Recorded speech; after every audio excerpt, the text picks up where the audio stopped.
Well, I was thinking this past week about kind of a rite of passage that many students have growing up, going to school, junior high and high school students primarily.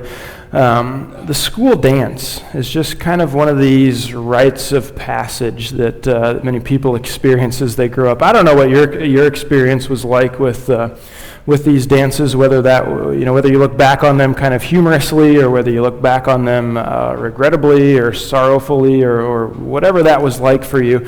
As I was thinking about these school dances, there's kind of this interesting aspect where traditionally, right, the boy asks the girl if she'd be his date to the dance. And now when the boy has decided who he would like to ask to the dance, there's really kind of a number of different options available to him, how he can go about doing that. There's the simple, elegant option of the boy just going up to the girl and saying, "Hey, I'd like to take you to the dance. Would you go with me?"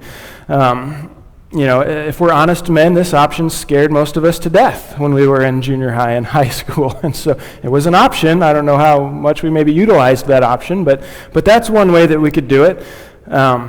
There's other options as well. The boy could write the girl a note asking the girl to the dance, and then on the bottom say, circle yes or no, and return it back to. And even when you decide to go that route and write a note, there's still other variables at play. You could deliver the note in person.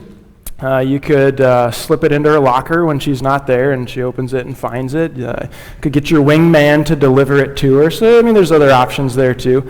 And even still another option, a friend of the boy could go to the friend of the girl and kind of test the waters and see what kind of interest there might be there. So, hey Lucy, what would Karen say if Steve asked her to the dance? So there's just all these different options, and the reason there's so many different options. The reason that boys will ask girls to the dance traditionally so many different ways is that because most of the time the boy was fearful about engaging in that type of endeavor. If we're honest men, that was kind of a scary proposition for us as we were growing up. There's just kind of some fear in that request.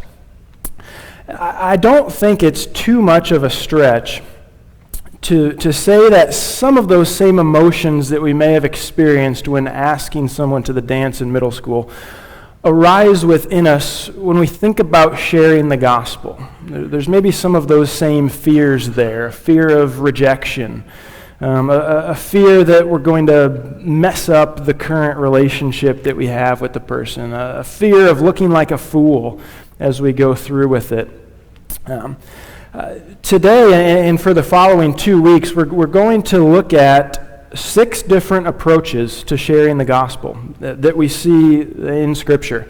6 different ways that we can seek to share the gospel with someone who needs to hear it. Now, before we jump into the first 2 approaches this morning, I want to reiterate something I said 2 weeks ago. And that's that as followers of Jesus who are given the calling of being his ambassadors in the world, it's not up to us to convince people to put their faith in Jesus, right? The weight of a person's response does not rest upon our shoulders. We talked about that a couple weeks ago. You go back to the school dance thing. Even though the boy may not realize it when he asks the girl to the dance, there's more going on than simply the way he asks her. Right? If the girl likes the boy, he could probably trip and fall flat on his face when he goes to ask her, and she'd still say yes. Right? Or he could, if the girl thinks the boy's kind of a jerk, he could do it flawlessly. It could go off without a hitch, and she would still say no because of how she views this boy. So there's always other things going on, and in a similar manner, there's more going on in a person's life than simply the way we present the gospel to them. Our sovereign God is at work in each person's life in a unique way, and any positive or negative decision that a person makes in response to the gospel message lies firmly between that person and God. And so we have to keep that in mind. But that being said, God has called us into this process as his ambassadors. And we ought to take that calling seriously. And you know, while he is definitely at work in each and every situation, we still, I think, we ought to strive to share the gospel in a way that we believe will be best received by the other person.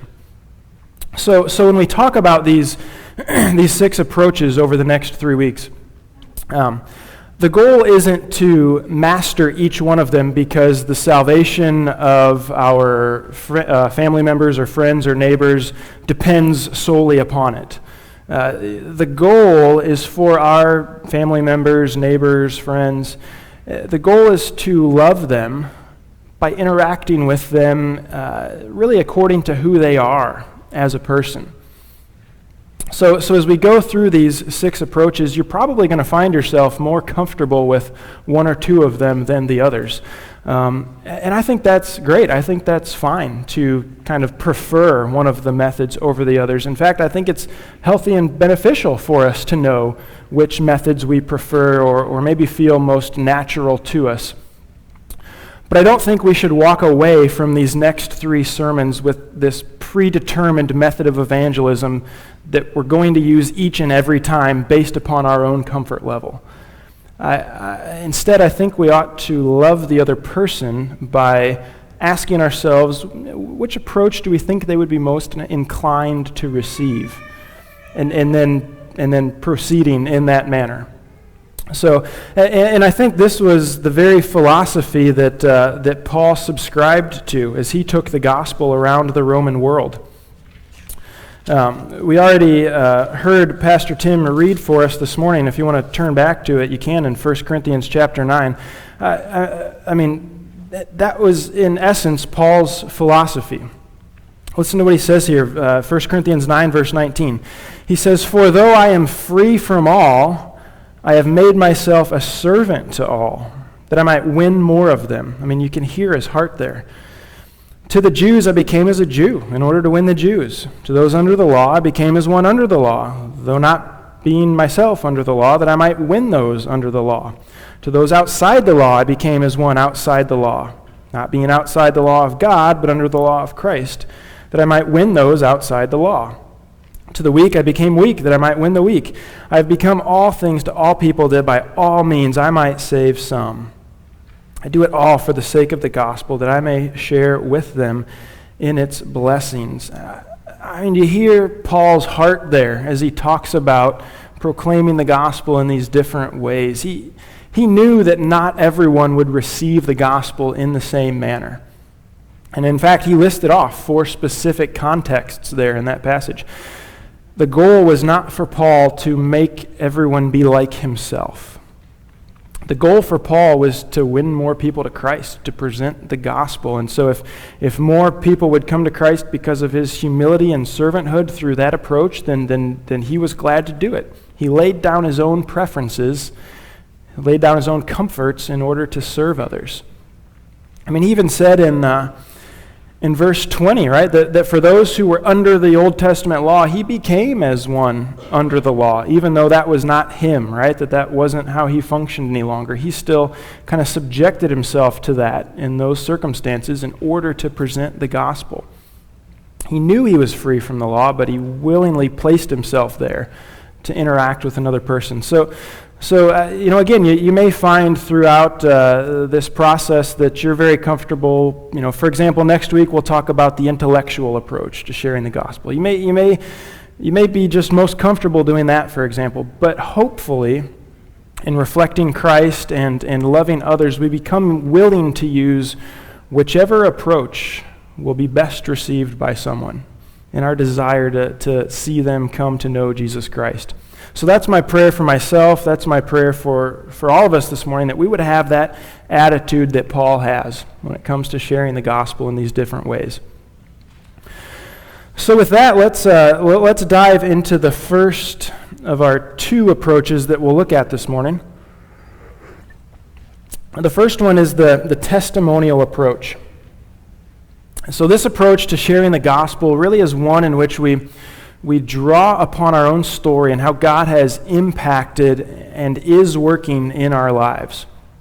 I think a great example of this is in John chapter 9, so I would encourage you to turn there with me. John chapter 9, this is the story of Jesus healing the man born blind. As we read through this story, I'm going to point out some different things as we go through it, but throughout this whole thing, be sure to take notice of how the former blind man leveraged his testimony to be able to speak about God. Okay, so John chapter 9, we'll start at the very beginning in verse 1. As he passed, this is Jesus, as he passed by, he saw a man blind from birth. And his disciples asked him, "Rabbi, who sinned, this man or his parents, that he was born blind?" Now I want to stop right there. Right off the bat, we can kind of recognize that testimonies are powerful, I think in part because of their uniqueness. You know, this story stands out because the man was born blind. Now there were surely plenty of people in Jesus' time suffering from blindness, but that wouldn't have been the majority situation. So there was something that kind of stood out about this man, that the situation was unique enough that when Jesus' disciples walked by, they noticed him. They asked Jesus a question about him. You know, some of us by nature don't like attention drawn to ourselves. That's just part of what it means to be an introvert. There's nothing sinful about that. There's nothing broken about that whatsoever.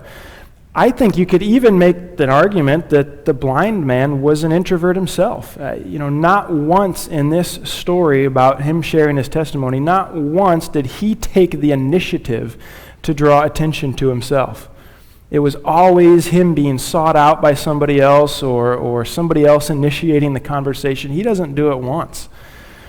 But again, remember, our own comfort level shouldn't be the driving factor to which evangelistic approach we use when sharing the gospel.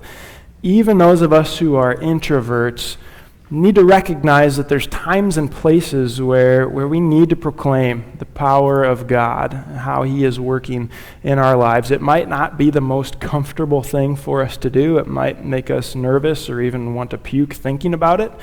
But there's a time and a place to give testimony, to share what God is doing. So let's continue on through this in verse 3. So the disciples asked the question, and Jesus answered, "It is not that this man sinned or his parents, but that the works of God might be displayed in him.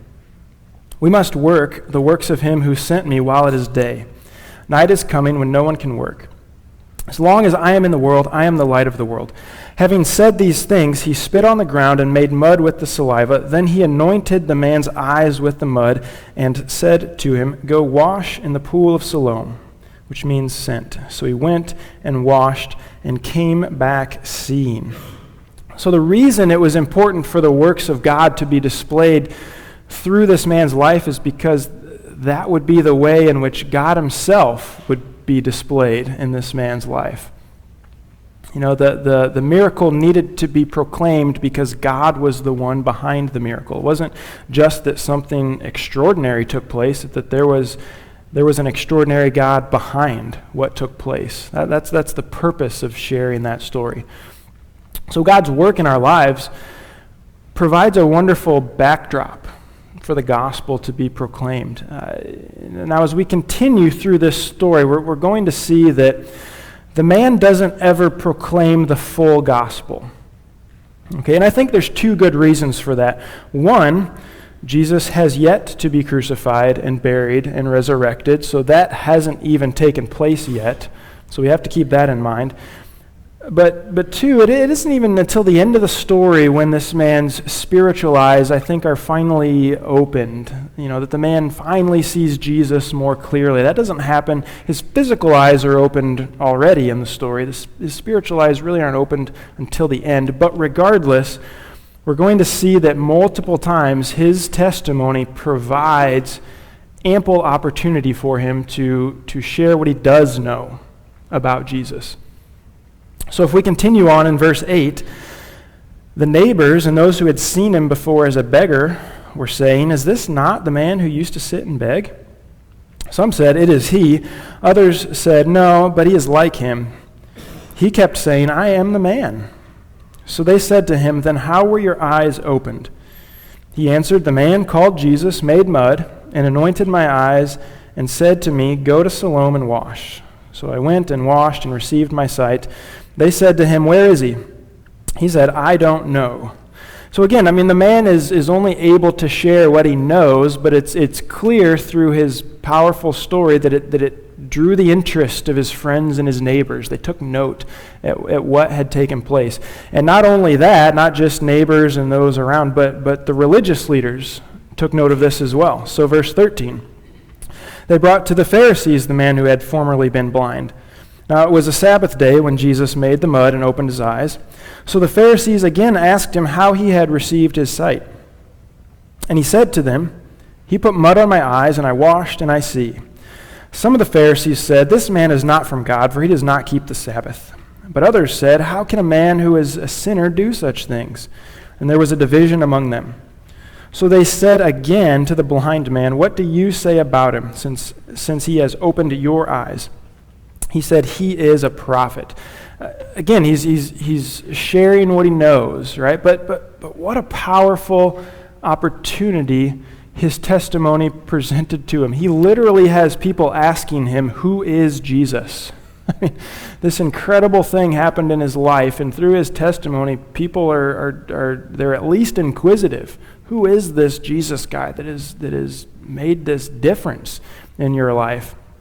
When we share our stories, failures and hardships included, when we share those stories with others, I have faith that we will literally have people asking us, "Who is this Jesus that's doing this in your life? Why did you do that? What happened here?" I have faith that people will just wonder and that they'll ask us. And God's powerful, God's miraculous work within us can spark curiosity in other people. And kind of it's almost like a bonus to this method, it doesn't even have to be our own story that opens the doors of the gospel.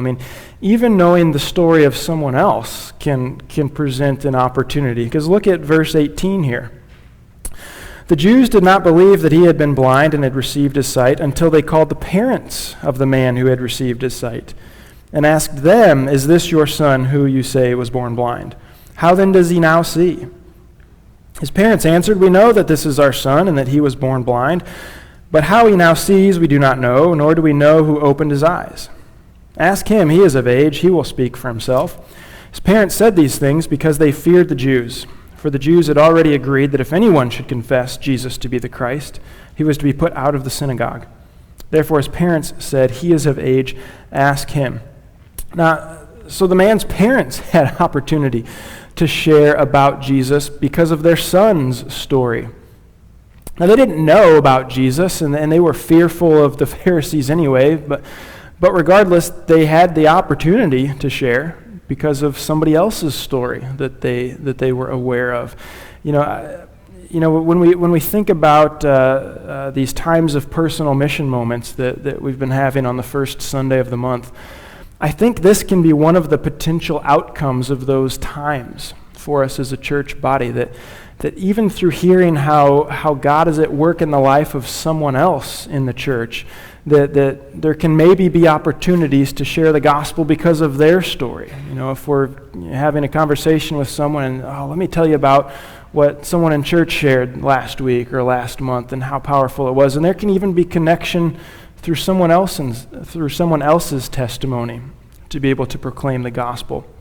So I would encourage all of us, as those first Sundays of the month roll around, to really give consideration to sharing our stories. Not only do we proclaim what God is doing, and that the rest of us can then worship God as a result of that, but really it's giving us as a church body maybe greater opportunity to share the gospel with others because of these other stories, these other testimonies that we've been able to hear. When God's power is proclaimed in testimony form, He can use it in all kinds of ways, to bring glory to Himself, to carry out His purposes. So that's one of the things that kind of long for and desire to see from those times together as a church body. But let's continue on here, verse 24, John chapter 9. So for the second time they called the man who'd been blind and said to him, "Give glory to God. We know that this man is a sinner." He answered, "Whether he is a sinner, I do not know. One thing I do know, that though I was blind, now I see." They said to him, "What did he do to you? How did he open your eyes?" He answered them, "I've told you already, and you would not listen. Why do you want to hear it again? Do you also want to become his disciples?" And they reviled him, saying, "You are his disciple, but we are disciples of Moses. We know that God has spoken to Moses, but as for this man, we do not know where he comes from." The man answered, "Why, this is an amazing thing. You do not know where he comes from, and yet he has opened my eyes. We know that God does not listen to sinners, but if anyone is a worshiper of God and does his will, God listens to him. Never since the world began has it been heard that anyone opened the eyes of a man born blind. If this man were not from God, he could do nothing." They answered him, "You were born in utter sin, and would you teach us?" And they cast him out. Now, in conjunction with each of these 6 approaches that we'll look at over the coming weeks, I'm going to kind of touch on a danger that's connected to each one. And the danger with the testimonial approach to sharing the gospel is, I think, clearly seen at the end of the story, really throughout the story as groups are debating. The danger in sharing our story of how God is at work in our lives is that some people just might choose not to believe us. Might just say, "Oh, I hear your story, but I just don't believe it." Either you're confused about what happened, or there's some medical explanation, or it could be whatever. Right? They'll just say, "I just really don't believe that story." Right? And you see that in the Pharisees, even some in the crowd. They would not believe that this man had been born blind. They looked for some way to write off his testimony, and I think we ought to be prepared for that type of reception. You know, for those of us who've grown up in the church and heard stories of God's power, and we're familiar with stories like John chapter 9, we're a little accustomed to God's power being displayed in miraculous ways. For someone who hasn't ever experienced God's power, that can be a very confusing and disorienting thing to think about, you know, a God that they maybe don't even believe in working in that way in the physical world. That just can be a very confusing thing. And so I think we just need to maybe be aware of that going in. I mean, the blind man here, he kind of alludes to this, but there's no recorded instances in the Old Testament where a person was healed of blindness from birth. That is a miracle that you never see in the Old Testament. And so even for the Jews, that type of thing just didn't happen. God's power has been displayed lots of ways in the Old Testament, but that wasn't one of them. And so you can understand why there'd maybe be some confusion from the religious leaders there. The power of God can seem unbelievable at times. And as a result, people may not believe our testimony about it, but it shouldn't stop us from sharing our stories. Just something that we should be aware of going into it. You know, God does great things in our lives. He does great things in our lives, in part so that the works of God might be displayed in and through us, paving the way for the gospel to be proclaimed. That's one of the reasons God works in miraculous ways, is that then the gospel can go forth through that. So that's one approach to sharing the gospel, is thinking about our own stories or the stories of someone else and giving testimony, really, to that. The other approach we're going to look at this morning is the interpersonal approach. And so if you would turn with me to Luke chapter 5, and we see this approach to sharing the gospel in the life of Levi, the tax collector. And this is a shorter passage, so I'm just going to read all the way through it, and then we'll discuss it. So Luke chapter 5, starting in verse 27. It says, "After this he went out," again that's Jesus, "after this he went out and saw a tax collector named Levi, sitting at the tax booth. And he said to him, 'Follow me.' And leaving everything, he rose and followed him. And Levi made him a great feast in his house, and there was a large company of tax collectors and others reclining at table with them. And the Pharisees and their scribes grumbled at his disciples, saying, "Why do you eat and drink with tax collectors and sinners?" And Jesus answered them, "Those who are well have no need of a physician, but those who are sick. I have not come to call the righteous, but sinners to repentance." So in the first two verses there's this dramatic change that takes place in Levi's life. Jesus calls out to him and he says, "Follow me." And Levi does. He responds by doing just that. And he follows Jesus. He leaves everything behind. But what we see in verse 29 and going forward is that even though Levi left everything behind, he didn't leave everyone behind. So Levi did not disown his friends who were not yet followers of Jesus, right? Quite the opposite. Upon hosting a feast for Jesus, Levi invited to the meal, friends who hadn't yet been introduced to Jesus. It's real interesting to think about the question in verse 30. So the Pharisees, the scribes, they ask this question, why? Why was Jesus eating with tax collectors and sinners? Jesus responds to the question by giving a philosophical answer about the sick needing a doctor, not those who are well. And of course, that response is absolutely correct. But Jesus could have given an incredibly practical answer to that question. When he's asked, why do you eat with tax collectors and sinners, he could have just said, well, Levi invited me to. That's the simple answer to that question. I'm having supper here tonight because I was invited. And Levi invited everyone else. That's what brings us all here. It's such a simple response, but it would have been equally true. Jesus was in the presence of this group because Levi orchestrated the whole thing. Levi knew the needs of his friends. Levi knew Jesus could meet those needs, and so as a result, Levi connects his friends with Jesus. He uses his relationship with them to bring them into connection with Jesus. Now, we can't miss the response of the religious leaders here. Even though this was an entirely loving thing, which Levi did, not everyone was happy about that, right? The religious leaders looked down on Jesus for keeping company with non-believers. And honestly, if we are to engage in this type of evangelism in our lives, there may be people in our lives who will look down on us because we keep company with someone who isn't a believer in Jesus. And certainly we need to take warning. We need to heed the warnings in Scripture that talk about the influence that friends can have on us. Looked up a few. 1 Corinthians 15, Paul writes that bad company ruins good morals. Proverbs 13 says, whoever walks with the wise becomes wise.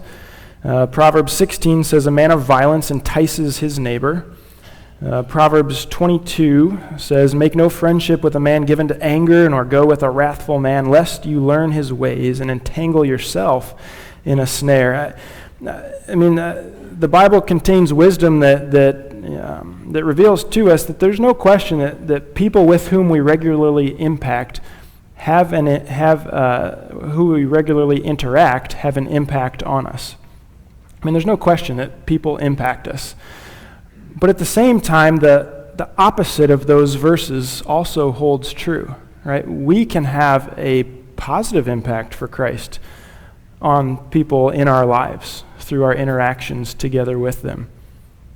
So we ought to be living our lives in such a way that we rub shoulders with all kinds of people, not just Christians. It's a blessing and a calling in our lives both to be able to share the gospel with those whom we have personal relationships.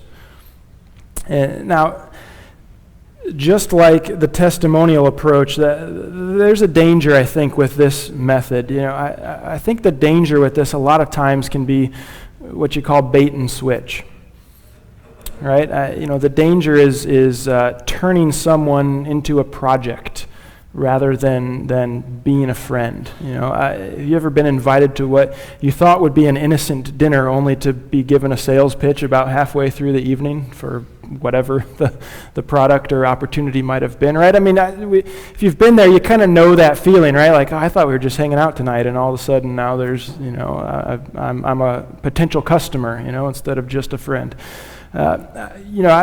Perhaps we can make a person feel that way if we're not careful. Now I realize there's a big difference between sharing the gospel and making a sales pitch. One requires something of a person, the other offers everything to the person. So there's definitely a difference there. But I think we need to be careful that we don't put the gospel message ahead of our friends. And what I mean by that is, if we're most concerned about the gospel message gaining another adherent, then we've turned our friend into a project. But if we're most concerned about our friend discovering the love of Christ through the gospel message, then our friend's well-being, what is in their best interest, is what is driving our presentation of the gospel. And it might seem like a subtle nuance there, but I think it's an important nuance. Are we sharing the gospel just because the gospel needs more followers, or are we sharing the gospel because we deeply care about this person in our lives, and we want them to experience the love of Christ that we have experienced in our lives? In love, we ought to be caring for our friends who are non-believers by seeking to share with them the most wonderful message that they could ever hear in their lives. I mean, that's what the gospel is. And so this interpersonal approach is another way to proclaim that gospel message.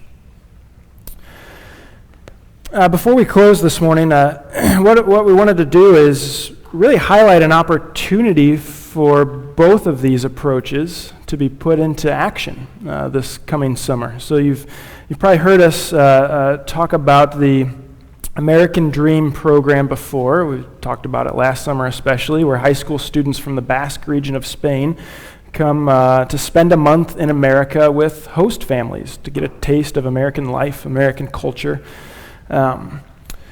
Because less than 1% of Basque people are born-again Christians, it would be a near certainty, 99% probability, that the student that you would receive into your home would not be a Christian.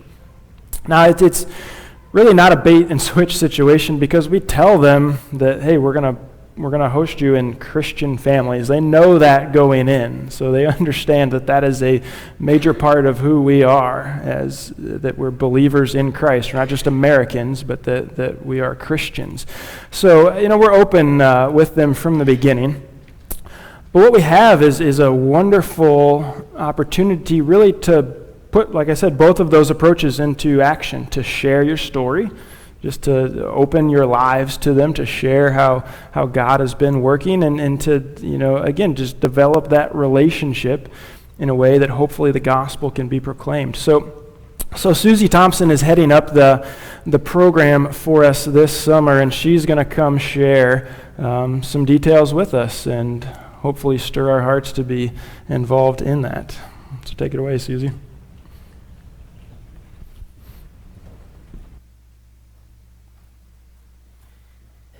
Egunon.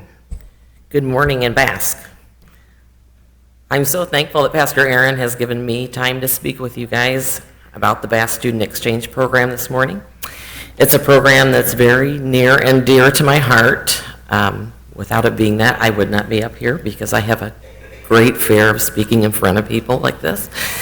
And I'm looking forward to sharing an overview of the program along with my personal experience of hosting a student. So the first picture that is up there is taken in the Peoria International Airport when the host families from the Eureka Bible Church and First Mennonite Church in Morton picked up our students coming from the Basque region of Spain. Now, you may have heard of this program mentioned previously, and you may be wondering, what is the Basque program? And Pastor Aaron just briefly explained it, and I'll kind of expound on that. So students between the ages of 14 and 17 from the Basque region of Spain spend the month of July with host families in Illinois, Indiana, and Ohio. They come to practice their English and learn our culture. In their schools, they have several English tests that are written and speaking portions that they have to pass to go on to certain universities. So learning English well is important to them. They will do the normal activities that we do every day, along with attending Miracle Camp for a week. You can see the 4 students there that were here this past summer. And like Pastor Aaron said, they come with the expectation that they know they're going to be coming to church with you and doing all the normal activities that you do. As a group at our church, we will plan several activities also, such as a welcome and a farewell party, a Basque night where the Basque kids actually cook for us. They share stories about their hometowns and their families. They did a couple dances for us, so it was a really fun time. They also promised the kids a trip to Chicago and a trip to an amusement park in the summer. So you and your student can do as many or as few activities as you like. Last summer, Vicki Severson and I and the high school kids went on a trip to St. Louis, and then I went with the kids and the teenagers to Chicago. But you don't have to go. Most of the host parents did not go. It's your choice. We just have to have enough people to transport the kids to go and a couple chaperones. And it was a lot of fun. So where is the Basque region of Spain? Or Basque country, as they like to call it. And who are these people? So the Basque country is in the northwest corner of Spain, and a couple of the provinces are in the southwest corner of France. All of the students that came last year were from the Gipuzkoa province. They are their own people group that has their own language, their own culture, their own DNA. They have their own flag. They also speak Spanish, but their schools are in Basque. They are an unchurched region. The FEC actually has several missionary families in this area. And in 1939, Franco took over the Basque region and tried to eradicate speaking Basque and tried to destroy their culture. He also made Catholicism the only tolerated religion. So the church attendees there are mostly older. My friend tells me that they're usually in the 70, 80-year-old and above group that actually attend church. So now that you know a little bit about the program and the people, let me tell you about my personal experience in hopes that it may answer some of your questions and alleviate concerns that you may have about hosting. So last year in the bulletin there was a little blurb about hosting Basque students, and Vicki Severson leaned over to me and she said, "Are you going to host a student? Anna and I are thinking of hosting a student." And I had thought about it, but we didn't have an extra bedroom. So I hadn't really said anything to my family. So I looked over at my kids and I said, "Do you want to host a Basque student this summer?" And they all were like, "Yes, we want to do it." So then we just had to figure out how we were going to make it work. And we ended up putting Ryland, who had his own room and his own bed, in with my other two in their room. So it wasn't ideal for Ryland to have to share a room with his two brothers for the month of July, but it worked. So that was our start, and Jeff was on board, so we decided to do it. They had a couple informational meetings where we went and learned about the culture and what to expect with the program.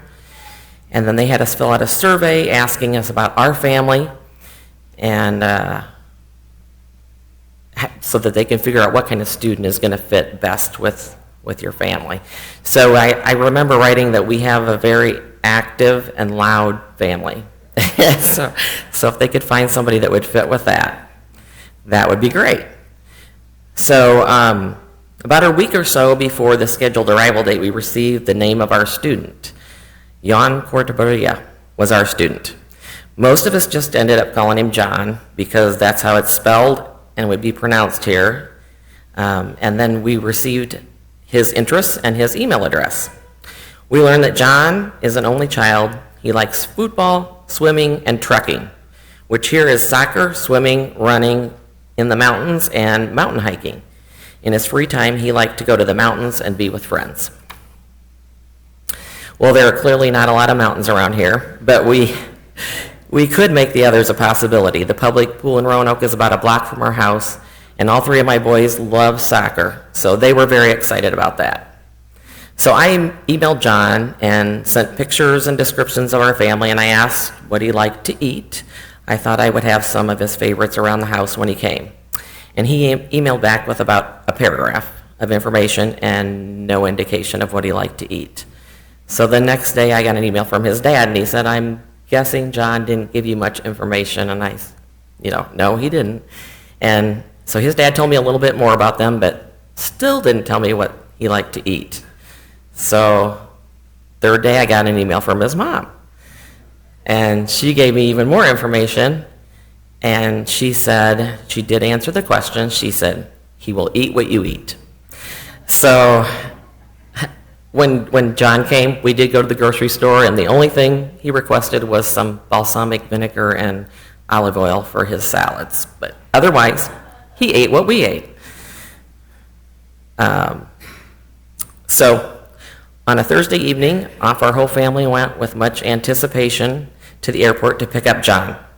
Each host family made a welcome sign for their student, and one family was on vacation, so their student spent the first week with another host family until they were back, so that's an option too. Then we got in the van with John to come home, and that was the first time that I really was like, oh my goodness, what are we doing? We have a kid with us that I don't know if he speaks any English really, and he's going to be living with us for a month.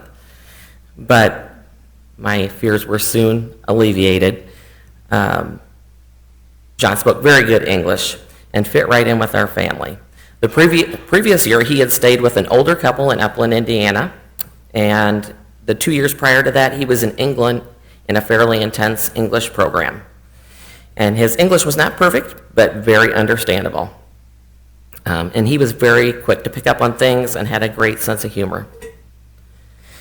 So next I'll give you an idea of how we spent our time with John.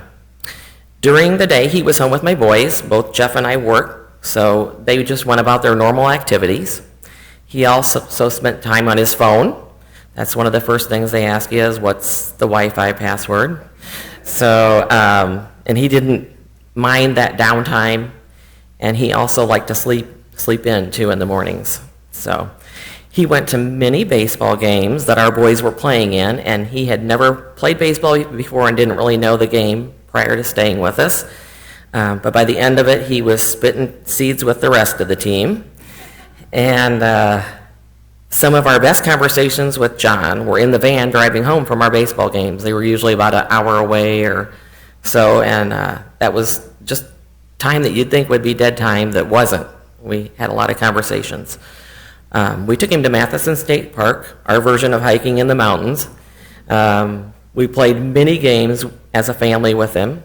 He went bowling into the movies, and he actually swam with our local swim team in 2 swim meets and won most of his races, and some of the other students actually came and cheered him on and made a sign, and it was a lot of fun. And he went to a family reunion with us. He played video games until late at night with the boys. He worked out lifting weights with the boys at the high school, and we ate a lot of pizza that month. His family has pizza night every Friday night, so we knew he liked pizza. But he was a very normal teenager. And part of his being a very normal teenage boy is that he didn't feel the need to communicate with his parents. So, me being a person that takes a lot of pictures and a mom, I started sending an email with pictures and a description of what we were doing each day to his mother. His mother's name is Mila. And soon his mother and I were having our own conversation about daily life in our respective countries, about our views on social issues, on food, you name it, we discussed it. I would write in English, and she would translate it to Spanish. She would write in Spanish, and I would translate it to English using Google Translate. So she began to dig deeper on how I could hold certain social values, and I would usually reply, because I'm a Christian, and I follow the Bible, try to follow the Bible and what the Bible says. And I asked her if she ever read the Bible, and she said no, she hadn't. She went to Catholic schools as a girl, and John went to a Catholic middle school, but she had never read the Bible. But she was interested in the Bible. So I learned that she had been given a Bible by John's host grandmother from the previous summer when he had stayed at Upland, Indiana. The grandmother spoke Spanish and had sent Spanish Bibles for them. So Mila started reading the Bible. My idea in the beginning was that we would read a chapter a day or so, and we'd read along together. But because she didn't have any experience with the Bible, she didn't really know what chapters or verses or anything was, she would just read, and then she would send me questions. And I would try to figure out where she was by the questions she was asking me. And so she was not afraid to ask me anything either. She is a very open and genuine person. And so even though we may not agree with one another on everything, we were always respectful of one another. And that's one of the things I really appreciate is she has a genuine interest in what she's asking and wants to know why we're doing things or why it would say that. So we've read through Matthew, Mark, Genesis, part of Exodus, and we're in Luke right now, somewhere. In the meantime, we were having an awesome time here with John. He did not talk much about God because that's just not part of his life. So his grandparents go to the Catholic Church, and he was baptized as a baby. He was to be confirmed, but he never went through with it after the classes. And after going to Miracle Camp, we talked a little bit this summer, and he said, you have a relationship here with God. And he said, we don't have that. But other than that, he didn't really discuss it a whole lot. So the night before John left, he told me that I was very similar to his mother, and he said Jeff was very much like his father. And he left us a very kind note, also expressing how much he enjoyed the time with us. So it was very hard to take John to the airport the next day and send him off on that final day. We were all sad to see him go, and it seemed like he had just arrived, but we had to send Mila's treasure back to her. So off he and the other Bass students went from Illinois on the airplane, and it was a very hard day. I had tears just kept streaming down my face all day long, but that was not the end of the story. So the next day, I get a video and pictures from Mila of my Basque son's arrival home at the airport in Spain. And John is just as perturbed with his own mother for taking his picture as he was with me. And every time his mother took a picture, he called it a Susie. Or a Susie. So every day since John has left, Mila and I have traded emails. We continue to read and discuss the Bible and what God's trying to tell us. We each share events that are happening in our lives.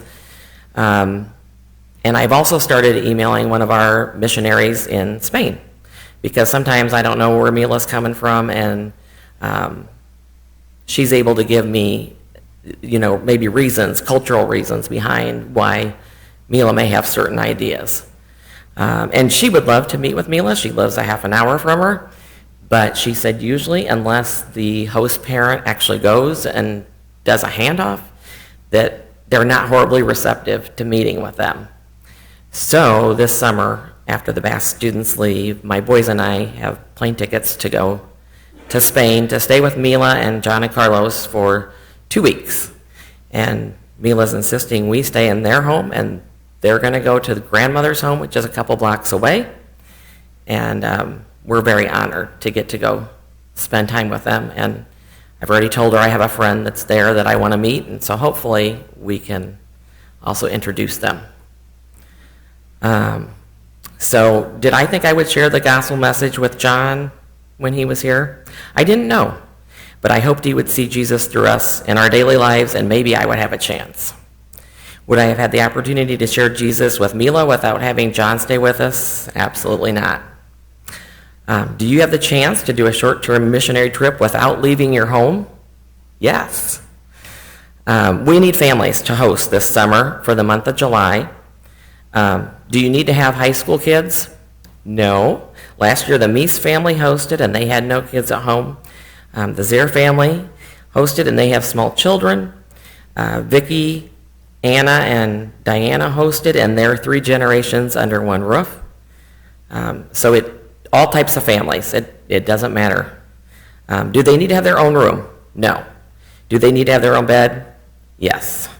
Were there any discipline problems with the students this last summer? No. They were very respectful and well-behaved while they were here. Do the Bass people and this program need your prayers? Yes. So please pray that we will have many families willing to host a student this summer, and that God is already softening the hearts of the students coming to be receptive to the word. Pray also for my dear friends, Mila, Carlos, and John, to see their need for a Savior and to take the free gift of salvation through Jesus Christ. Feel free to contact me. My contact info is in the bulletin. And we will have other host families share their experience, because everybody's experience was different this summer in the upcoming months. And I'm just excited to see how God's going to work through everybody here that chooses to host a student. And if you're like me, you will be very blessed by this experience. So, Eskerrik Gasco, thank you.